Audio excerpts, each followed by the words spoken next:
فارس أحلامي. زين، فارس احلامك يركب خيل لو ما يركب خيل؟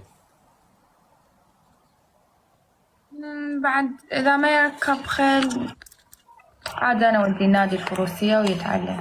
حلو. تحبيه طويل القامة، قصير القامة، متوسط القامة؟ يعني هو الأحلى يكون أطول مني طبعا. اوكي.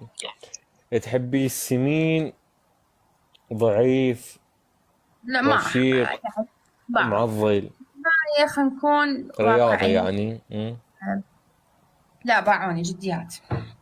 أول شيء أنا الإنسان مثلا فارس الله هاي أهم شهادة.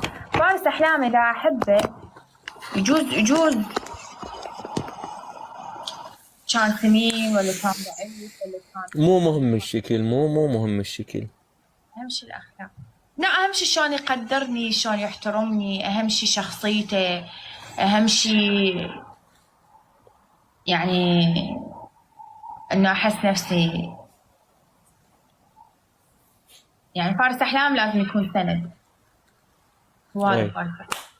صح. يعني مو مهم الشكل، اهم شي الشخص. الشكل هم مريض ما مثلا يعني. اهم شي الشخص، مو شخصي. شخص أخلاق. هسه نريد ننزل ضد عالم حتى نأذيهم ونتعبهم. إذا أسنانه واقعة لا طبعا ما يكون فارس أحلام. وليش؟